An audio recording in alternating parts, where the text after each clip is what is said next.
Hey, what's up, everybody? So right now I'm out doing Doordash, and I also got Postmates running in the background.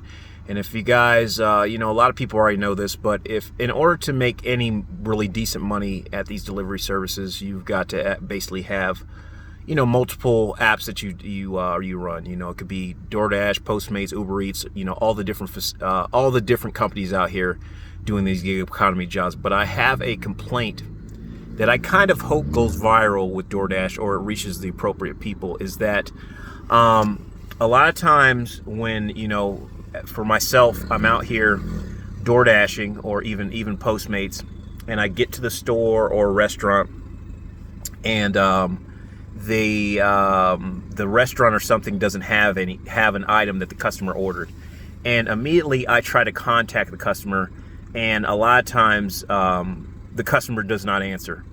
I wish Doordash would fix this. I wish there was some kind of way that immediately when you encounter an item that is not available, it should be able to be canceled from the order, and also notifying the customer and also refunding the customer.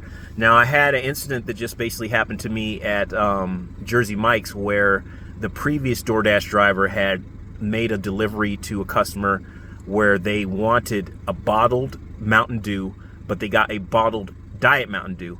And I don't like to throw people under the bus or point the finger of blame, but what I realized is that when I got to the actual Jersey Mike's restaurant is the fact that inside the cooler, there's only Diet Mountain Dew. So the driver, I'm going to give the driver the benefit of the doubt.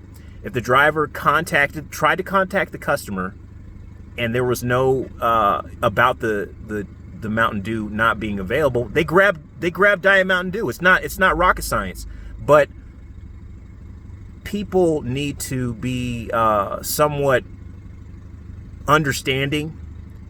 And because when I actually ended up doing the delivery, the lady kind of started griping to me, and I wanted to explain to her probably what happened, but I don't know. I don't want to make assumptions.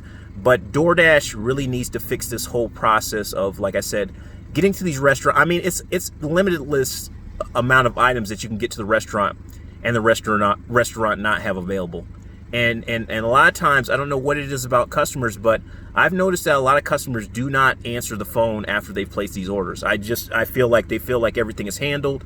And also too, as I've heard from the customer's side, is that when the Doordash personnel is trying to call them, or even Postmates or whatever, it's coming up like an unknown number, so they think it's someone trying to call them with spam. They need to fix this. I mean, it's not, and like I said, I don't want to, the blame is not on the customer, the blame is not on the driver, but it causes a lot of hate and discontent not fixing these issues. And like I said, hopefully this video goes somewhat viral in the way getting to the appropriate people that can actually fix this problem. But this happens all the time. And also too, I don't know what it is about a lot of these addresses, but GPS is messing up all the time. I mean, I have to, basically what I do is I run either Waze or Google Maps, and also too is I'll have the app open, either Postmates or Doordash open in the background, trying to figure out where some of these people stay. But it also becomes a huge pain, like I said, people ordering food and not answering the phone when you're trying to call and say, hey, I'm having a little bit of trouble, making it to your house and everything. And, a lot of people say, well, the last driver didn't have, well, give people the benefit of the doubt, people. Be kind, be courteous. I find myself, sometimes I find myself, even as a Doordash driver, instantly making assumptions of people. And then I think about it, and sometimes, well, a lot of times when I sit there and think about it and I do a little bit more research, I come to find out I'm wrong. So, and a lot of people out here, it's a stressful time for everybody. A lot of stuff is going on behind the scenes with everybody, finances and all this different stuff. But please be more lenient. But Doordash, please get on top of this app as far as, like I said, items being out the store. And also, I made a judgment call the other day. I made a judgment call to do a delivery. There was a huge line around Jack in the Box, almost wrapped around the whole building. And I made a judgment call to drop off. I had 2 deliveries, and I made a judgment call to drop off the other delivery before, so I'll give the line a chance to die down. And I kind of got penalized for it. And it was like I couldn't mark the one delivery complete. It was just a big fiasco. And I kept trying to contact customer service on DoorDash, and you get put in this big queue.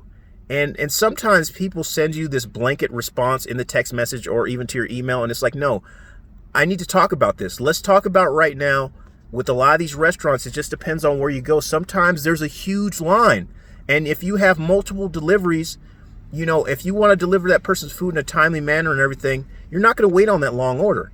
So, and I don't know if it gives you the chance. I don't know if the DoorDash apps actually gives you the chance to unassign one of the orders, but I'm not unassigning orders just to be, you know, a jerk. I'm unassigning orders because I'm like, look, this is taking forever. A lot of these restaurants are really streamlined in the way they handle things, and other restaurants are not. Even with this whole COVID thing, I see so many restaurants that are the same restaurants, but they do one restaurant is more efficient, and one other restaurant is not as efficient as the other one. But I got to get off this. I got to pick up an order at Chick-fil-A. But like I said, I would love to sit down with the president of DoorDash or whoever is willing to listen at the company that is willing to listen to make changes to make this service a whole lot better, because I'm proud of what I do. I take my job very seriously. A lot of these other DoorDash drivers take our jobs very seriously, but it sucks to kind of be, you know, second guessed and people think that we don't care about what we do. This is a very good job. It provides you with flexibility. And sometimes it's a headache away from the normal grind. You get to, you know, be in your own vehicle, deliver food, chill out, listen to your music, listen to podcasts, you know, live a free life versus being stuck to grindstone at another 9 to 5. But what I'm saying, though, is behind the scenes, there's a lot of stuff that has to be worked out with these food delivery services, DoorDash, Postmates. There's issues in all of them. And I don't know if it actually gets addressed. I don't want to go on a forum. And a lot of times, shoot, I got something in my... I got hair in my... But a lot of times we just like to point the finger of blame, and it shouldn't be like that. We should be trying to solve these issues, make the customer experience a whole lot better. Peace out.